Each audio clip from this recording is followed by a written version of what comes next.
Pimply राज्य में राजा भीमदेव ने आज अपने दरबार में एक वैचारिक सम्मेलन का आयोजन किया था, जिसमें पूरे भारतवर्ष के विद्यालयों के सबसे उत्कृष्ट विद्यार्थी भाग ले रहे थे। सभी छात्रों के लिए दान दक्षिणा थी और जीतने वाले उम्मीदवार के लिए थी राजा के मंत्रिमंडल में मंत्री पद की कुर्सी। महामंत्री कृष्ण स्वामी सभी प्रतिभागियों से समाज के हित के बारे में प्रश्न पूछ रहे थे। क्या नाम है तुम्हारा? मेरा नाम ज्ञानेंद्र है। अच्छा, ये बताओ कि सबसे ऊंचा क्या है? पर्वत। नहीं, स्वाभिमान। सबसे तरल क्या है? जल। नहीं, मनुष्य का हृदय।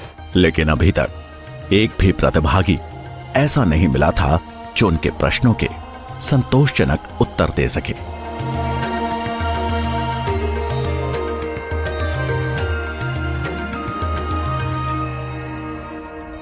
अपना परिचय दो। मैं चाणक्य पुत्र चाणक्य इस सम्मेलन में अपने महान विद्यालय तक्षशिला का प्रतिनिधि बनकर आया हूँ। मेरे शब्दों से तक्षशिला का सम्मान बढ़े, यही मेरी इच्छा है और लक्ष्य भी। अब मैं कुछ प्रश्न आपसे भी पूछूंगा। ये बताओ कि सबसे बड़ा शत्रु कौन है? अहंकार। अहंकार से बड़ा कोई और शत्रु नहीं। अच्छा, ये बताओ कि सबसे बड़ा धन क्या है? विद्या। विद्या ही सबसे बड़ा और अनमोल धन है। राजा भीमदेव ने उस उत्तर में कोई रुचि नहीं दिखाई। उनके लिए एक राजा के राजकोष का धन ही सबसे बड़ा धन था। और सबसे बड़ा वीर कौन है? दानवीर। चाणक्य का यह उत्तर राजा भीमदेव को चुभ गया। उन्हें लगा मानो चाणक्य उनकी संपन्नता, उनकी वीरता का उपहास कर रहा हो। रुकिए महामंत्री, इस ब्राह्मण बालक से अगला प्रश्न हम पूछेंगे। बताओ बालक, शास्त्र पढ़े या राजा? महाराज की जय हो।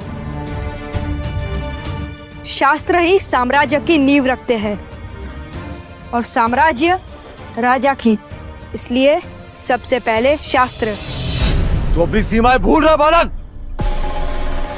तू एक भिखारी है और यहाँ दान मांगने आया है। चाणक्य को यह बात चुभ गई। राजा ने सिर्फ उनका नहीं बल्कि तक्षशिला का भी अपमान किया था। मैं तक्षशिला से यहाँ दान लेने नहीं आया था महाराज। मुझे लगा था यहाँ ज्ञान की पूजा होती है, पर मैं गलत था। जहाँ शास्त्रों का मान नहीं, वहां मैं एक क्षण भी रुक नहीं सकता। रुक बालक, तुझे जाने की अनुमति किसने दी? राजा भीमदेव का क्रोध 7वें आसमान पर था। वो तलवार उठाकर जैसे ही चाणक्य की ओर बढ़े तो महामंत्री कृष्ण स्वामी हाथ जोड़ उन्हें रोकते हुए बोले, महाराज, आप तो दयावान हैं, ब्राह्मणों का आदर करना जानते हैं। इस बालक की ब्रह्म हत्या का पाप अपने सिर पर क्यों ले रहे हैं?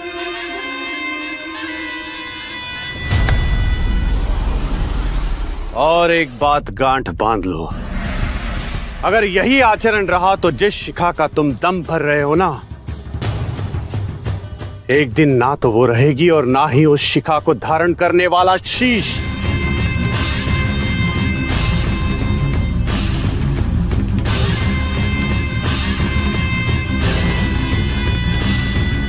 इस बात को कुछ साल बीत गए। भीमदेव के दरबार से निकाला गया तक्षशिला का यह छात्र आज उसी शिक्षा के मंदिर में आचार्य चाणक्य के नाम से प्रसिद्ध था। बुद्धिमान व्यक्ति अपनी बुद्धि, विवेक और चतुराई से किसी भी युद्ध में विजय प्राप्त कर सकता है। शत्रु चाहे जितना भी शक्तिशाली क्यों ना हो, साहस, संयम और बुद्धि से जीवन में किसी भी युद्ध पे विजय प्राप्ति की जा सकती है।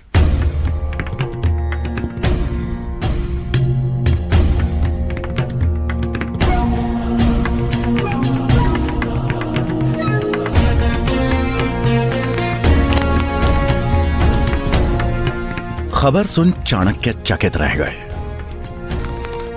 सिकंदर कभी भारत पहुंच सकता है और ये सूचना अति शीघ्र महाराज धनानंद तक पहुंचनी चाहिए। आप तो जानते हैं ना धनानंद कैसा राजा है, और भला वह आपकी बात क्यों मानेगा? मैं स्वयं महाराज के पास जाऊंगा अखंड भारत का प्रस्ताव लेकर। मेरा सुझाव मानिए, आप अपना कार्य कीजिए। बच्चों को शिक्षा देने का कार्य, उसी में भलाई है आपकी। आचार्य ब्राह्मण का कर्तव्य होता है लोगों का मार्गदर्शन करना, और यदि महाराज धनानंद अपने मार्ग से भटक गए हैं तो ये मेरा कर्तव्य बनता है कि मैं उन्हें सही मार्ग दिखाऊं। मैं आज ही मगध के लिए प्रस्थान करूंगा।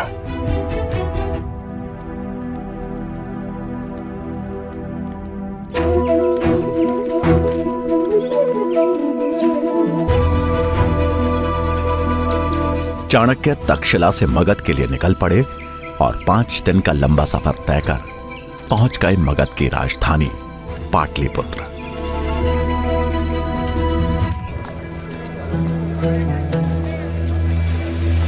उन्हें नगर में कदम रखे कुछ ही क्षण हुए थे कि पाटलिपुत्र की जनता पर हो रहे अत्याचार का सच उनके सामने था।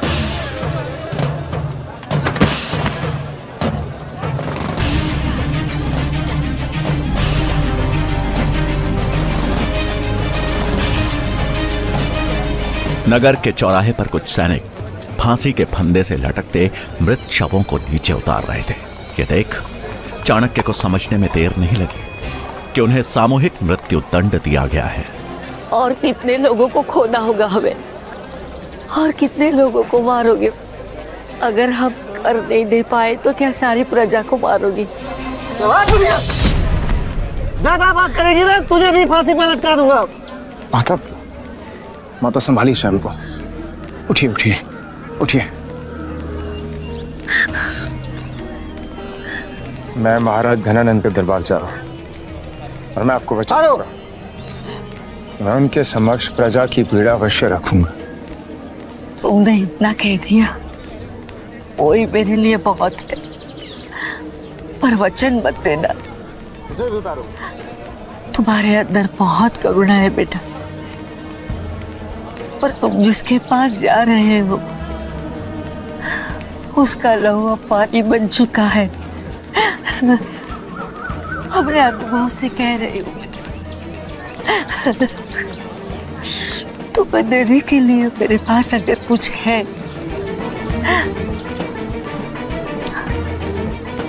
सिर्फ आशीर्वाद है।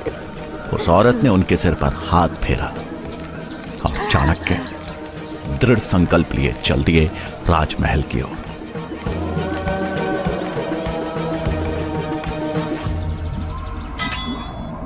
आप कौन हैं? तक्षशिला का आचार्य चाणक्य हूँ।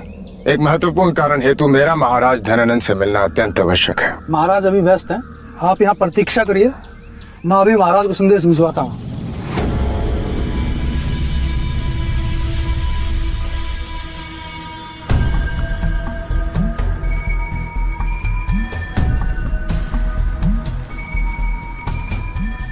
प्रतीक्षा करते करते शाम हो गई।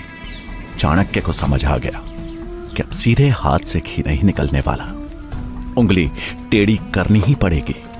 थोड़ी देर बाद उनकी नजर कुछ रसोइयों पर पड़ी जो कि महल के पीछे वाले रास्ते से अंदर जा रहे थे। चाणक्य को उनका मौका मिल गया था। कितने आदमी हैं? आज भी 10 लोग हैं। 10। उन्होंने अपना भेष बदला और उन रसोइयों की टोली में शामिल होकर महल के अंदर प्रवेश कर गए। एक सैनिक ने गिनती शुरू कर दी कि तभी चाणक्य का दिमाग तेजी से चलना शुरू हुआ। मौके का फायदा उठा चाणक्य ने वहां से अपना रास्ता बदल लिया और निकल गए राज दरबार की खोज में।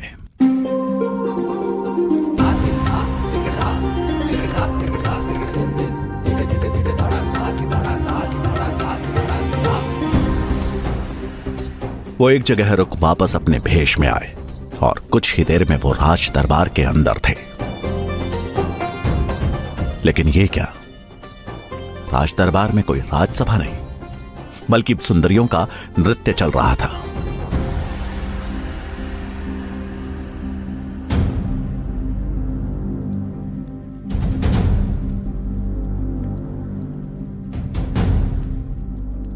कौन हो तुम और अंदर कैसे आए? प्रणाम महाराज। मैं तक्षशिला का आचार्य चाणक्य। प्रणाम आचार्य। और ऐसी क्या वजह रही कि आप बिना आग के अंदर आ गए? अब जब अंदर आने का साहस दिखा ही दिया है तो बताइए क्या कार्य है? महाराज, गांधार के राजा अंबी ने मैसेडोनिया के सम्राट सिकंदर के समक्ष आत्मसमर्पण कर दिया। अब सिकंदर कभी भी भारत पहुंच सकता है। हमें देश की रक्षा करनी होगी और उसके लिए हमें अखंड भारत का निर्माण करना होगा। और यही प्रस्ताव लेकर मैं आपके समक्ष आया।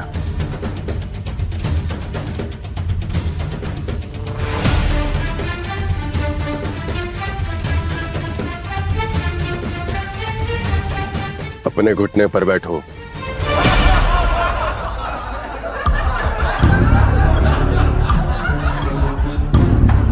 सुना नहीं? अपने घुटने पर बैठो।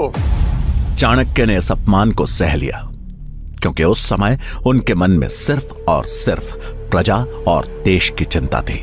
कुछ बोलने से पहले ये याद रखना कि यही तेरी औकात है।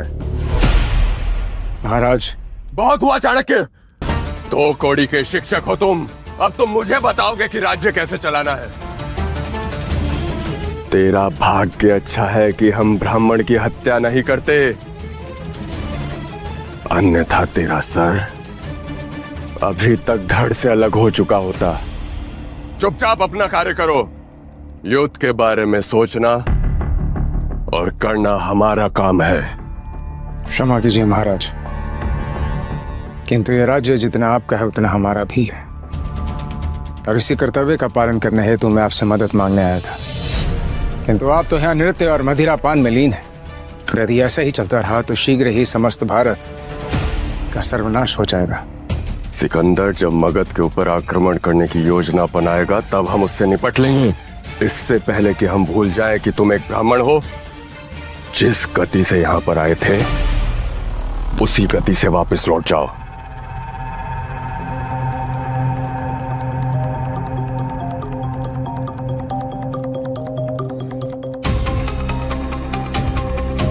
मैं तो चला जाऊंगा महाराज, किंतु एक राजा का कर्तव्य होता है निर्बल की रक्षा करना, ना कि उस पर अत्याचार करना। और मगध की स्थिति देखकर मुझे आभास हो गया है कि शीघ्र ही आप समस्त भारत सिकंदर को भेंट स्वरूप दे देंगे। ये सुनते ही धनानंद का पारा आसमान चढ़ गया और उसने चाणक्य को जोर से लात मार के नीचे गिरा दिया। बहुत बोल लिया ब्राह्मण, इसका दंड तुझे अवश्य मिलेगा। एक ब्राह्मण का मान सम्मान उसकी चोटी होती है ना। सैनिकों, इस दरिद्र ब्राह्मण को उसकी चोटी से पकड़कर घसीट के बाहर ले जाओ।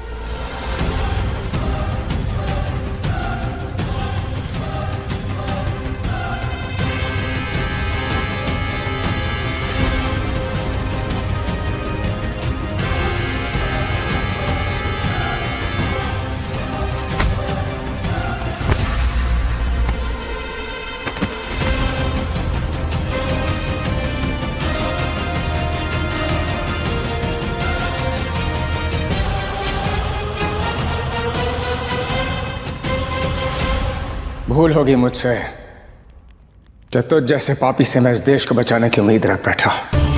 अपमान किया है तूने एक शिक्षक का, ब्राह्मण की शिखा का, और तुझे इसका भारी मूल्य चुकाना पड़ेगा।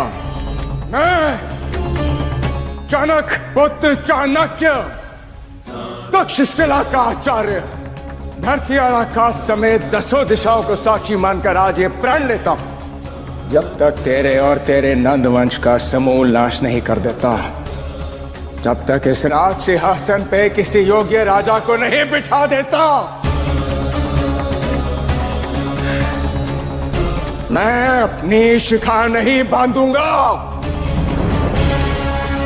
आचार्य चाणक्य की यह प्रतिज्ञा नंद वंश के विनाश और अखंड भारत के निर्माण की घोषणा थी, जिसे सुन सब सन्न रह गए और चाणक्य बिना पीछे मुड़े वहां से निकल गए।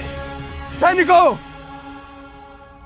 यदि ये ब्राह्मण भविष्य में इस राज्य के आसपास कहीं भी नजर आए तो इसका सर धड़ से अलग कर बीच बाजार में लटका दिया जाए।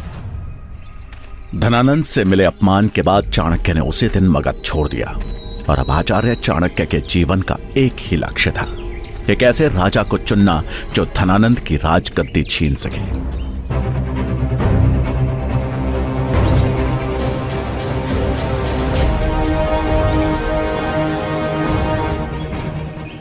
जंगल से गुजरते समय चाणक्य को एक 14 साल का बच्चा देखा। मैली धोती पहने और कमर में गुलेल लटकाए ये बच्चा चीते की तरह घात लगाए आगे बढ़ रहा था।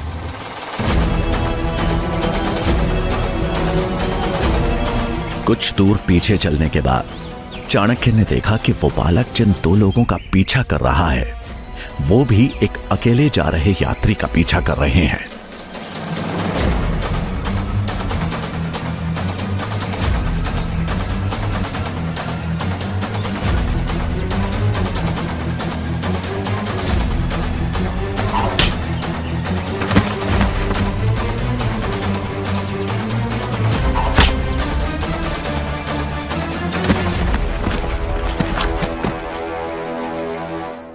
आप ठीक तो है?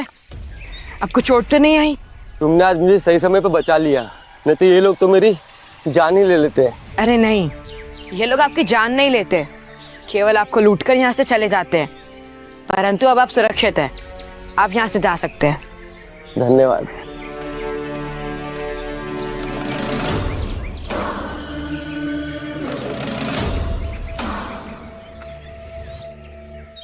बालक ये क्या किया तुमने? क्यों लिए इनके प्राण?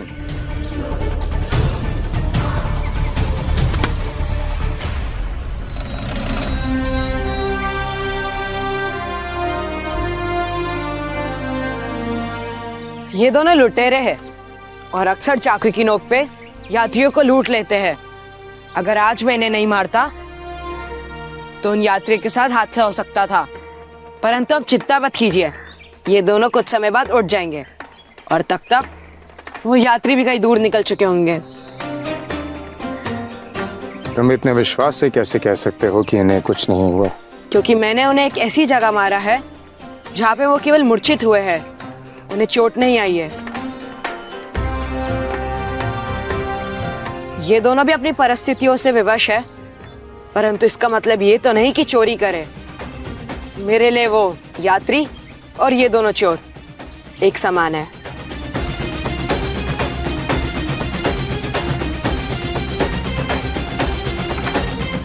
नाम क्या है तुम्हारा? चंद्रगुप्त।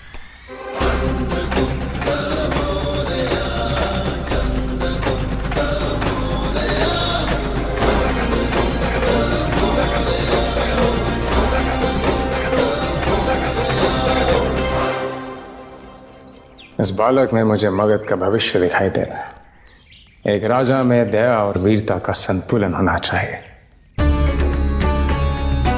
धनानंद, तूने अपने अहंकार में मगध की इस पावन मिट्टी को भी कलंकित कर दिया है और अब इस कलंक को हटाने की प्रक्रिया आरंभ होती है।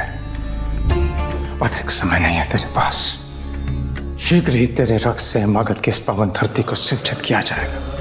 आज मेरी खोज समाप्त होती है। मिल गया मुझे मगध का भविष्य, मगध का भावी सम्राट। मगध के राज सिंहासन पे चंद्रगुप्त बैठेगा और उससे उस सिंहासन तक मैं पहुंचाऊंगा।